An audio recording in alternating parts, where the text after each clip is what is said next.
जयंत भाई, ये जो दंगों की तरफ हम आए जी जी कि जो दंगों का पीरियड हुआ, इसको लेकर बहुत विवाद है, बहुत बातें हैं, आज भी चल रही हैं, पिछले 20 साल से सारे विवाद चल रहे हैं। तो इसमें एक तो मैं ये कहूँगा कि गोधरा में जो हुआ इंसिडेंट और जो ट्रेन के अंदर लोग जले, उसके बाद उनके जो शव हैं उनको लाया गया अहमदाबाद में, और ये फैसला आपने क्यों किया, कैसे किया, और आपने इसके रिपरकशंस, आपको अंदाजा, आप तो समझते हैं चीजों का, आपको अंदाजा नहीं था कि इसके रिपरकशंस बहुत ज्यादा हो सकते हैं? इस विषय को बड़े विस्तार से मैंने एसआईटी को भी जवाब दिया है जी सुप्रीम कोर्ट को भी दिया है जी बड़े विस्तार से, और उसके आधार पर सुप्रीम कोर्ट ने अपना रिपोर्ट भी दे दिया है। रिपोर्ट जब आएगा तब आएगा। जी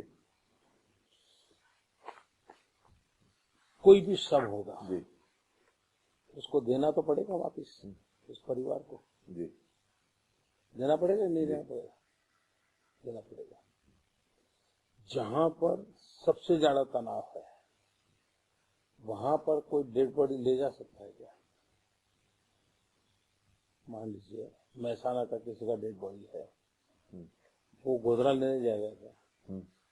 और ऐसे सब लोग गोधरा जाएंगे तो माहौल ठीक रहेगा क्या? क्योंकि तनाव तो गोधरा में था, घटना तो गोधरा में घटी थी। दूसरा, ये ट्रेन कहाँ जा रही थी? जी ये ट्रेन अहमदाबाद जा रही थी। जी ये सारे जो पैसेंजर थे वो अहमदाबाद के थे। इसका मतलब कि वो अहमदाबाद या अहमदाबाद नॉर्थ में ही उनके बॉडी जाने थे, उसको तो वहां बॉडी जाना नहीं था। तो आपको बॉडी उनके परिवार को पहुंचाने का तरीका क्या? तरीका, सिंपल तरीका क्या? तो अस्पताल में खामोशी से ला के उनको फिर हैंडओवर, जैसा कि होता है हर दंगे में होता है। ठीक है जी। अच्छा, ऐसा हुआ है तो ठीक है ना? जी। तो वैसा ही हुआ जो ऐसा आप बोल रहे हैं। यहाँ उनको वही एक बार सच्चाई सुन लीजिए। जी जी आप वो जो सोकॉल्ड झूठ की चली है उसके आधार पर बोल रहे हैं। सच्चाई ये है जी, यहाँ घुमाया नहीं गया। वही तो सुन लीजिए, बड़ा इंटरेस्टिंग है जी। और ये आज नहीं है जी। आप उस समय के इंडिया टुडे को भी निकाल करके देख सकते हो। नेचुरली गोधरा रेलवे स्टेशन से बॉडी, अच्छा इतने बॉडी को रखने की गोधरा में जगह भी नहीं हो सकती। जी जगह you how to manage, it's administrative decision है, वो करना पड़ेगा। और दूसरी बात है कि बॉडी सारे मालिक उसके नॉर्थ गुजरात के थे, तो बॉडी तो वहीं भेजाना है। तो ये तो पक्का था कि आपको शिफ्ट तो करना ही पड़ेगा। अब इंडिविजुअल शिफ्ट करो कि लॉट में शिफ्ट करो, शिफ्ट किए बिना कोई चारा नहीं था। दूसरा, दिन में करो कि रात में करो, एडमिनिस्ट्रेशन को लगा क्योंकि अंधेरे में इसको यहाँ से हटाओ ताकि यहाँ कोई तनाव न हो। तो कुछ शांति रखने के इरादे से किया गया काम था। दूसरा था सिविल अस्पताल ले आओ। अहमदाबाद की सिविल अस्पताल में अगर लाते हो तो वो कंजेस्टेड है, वहां फिर तनाव पैदा होगा। ये बुद्धिमानी थी सरकार की कि उसने आउटस्कर्ट्स में 16 में सिविल अस्पताल है, और उस समय वो टोटली आउटस्कर्ट्स था। 2001 में वो डेवलप नहीं हुआ था, यानी बिरान इलाके में मोटा। वो सारे बॉडी 16 में सिविल अस्पताल लाए गए, जो कि बिल्कुल ही जंगलों में एक अस्पताल जिसको कहें वो था। वो जफर को पूरा मालूम है कि उस समय 16 क्या था। आज तो खैर अब वहां जीवन बनने लगा है।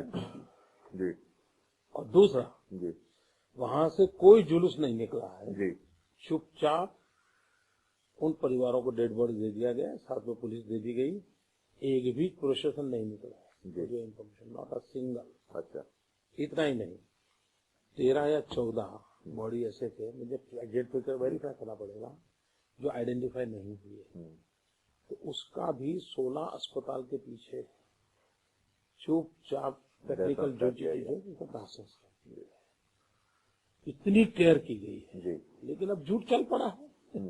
अच्छा, उसके बाद जब दंगे गुजरात में भड़क उठे, अहमदाबाद में बड़े पैमाने पे हुए, तो आपको इंफॉर्मेशन तो मिल रही होगी कि ये सब हो रहा है, आग लग रही है और ये सब मारे जा रहे हैं, तो उसको रोकने के लिए आपने क्या ठोस कदम उठाए? देखिए, क्या कदम हो सकते हैं। एक तो पुलिस का बल प्रयोग होता है, ठीक है जी, कानूनन कर्फ्यू लगता है जी, ये सब होता है। अपील होती है। जी मेरी सबसे पहली अपील गोधरा से ही है, शाम को ही, जी कि कानून का काम करेगा, गुनहगारों को सजा मिलेगी और हम सब शांति रखें वगैरह वगैरह। रेडियो टीवी सब फुटेज अवेलेबल है, जी सब कुछ अवेलेबल है वहीं पर। जी उसी दिन शाम को खोलना। दूसरे दिन हम लोग इमीडिएट मेरा अपील आया वगैरह। 27 फरवरी को घटना हुआ, रात को ही मैंने 10 साढ़े 10 बजे में वहां से वापिस आया। अफसरों को मैंने बुलाया, लॉ एंड ऑर्डर की जो भी करने के लिए उसकी व्यवस्था की। जितना भी पुलिस फोर्स था, तो मेरा ये घटना तो कभी हिंदुस्तान में इतनी बड़ी हुई नहीं कभी, तो घटना बड़ी भयंकर थी। अच्छा, दूसरा, हिंदुस्तान में पहले क्या होता था, आज कोई घटना घटे तो अखबार में दूसरे दिन आती है, 3 दिन बाद लोगों को पता लगता है, दूसरे दिन आती है, और फोटो वोटो आते आते तो 2 दिन 3 दिन लग जाते हैं। इन बिटवीन गवर्नमेंट मशीनरी को सारा ऑर्गेनाइज करना, फोर्स भेजना, सब सुविधा हो जाती है। जी आज तो घटना होने के 30 मिनट पे टीवी पे होता है। जी टीवी की स्पीड और पुलिस की मूवमेंट की स्पीड में तो अंतर रहेगा। जी मुझे एक टेलीफोन पे बड़ौदा खबर देनी है तो आसानी से दे सकता हूँ, लेकिन अहमदाबाद से बड़ौदा पुलिस भेजनी है तो 1.5 घंटा लगना ही लगना भेजेगा। तो ये पहली बार देश को टीवी न्यूज की स्पीड से कंप्लीट करना पड़ा, उससे कॉम्पीट करना था फोर्सेस को। तो बहुत बड़ा कठिन काम है, किसी के लिए कठिन है। दूसरा, अच्छा ये होगा हिंदुस्तान के दंगों के साथ इसकी तुलना की जाए। उस अर्थ में तुलना नहीं कि कोई दंगा हुआ था तो हमारा भी हुआ तो क्या हुआ, ये इस अर्थ में मैं तर्क देने वालों में से मैं नहीं हूँ। 84 में हुआ इसलिए हमारा भी गुनाह माफ, ये मैं अलाउ नहीं करता हूँ, ये मेरे सोच है। लेकिन 84 का दंगा हुआ तो क्या हुआ, फर्स्ट 72 आवर में क्या हुआ, एक भी टीयर गैस सेल नहीं छूटा है, एक भी पुलिस की गोली नहीं चली है, एक भी लाठीचार्ज नहीं हुआ है।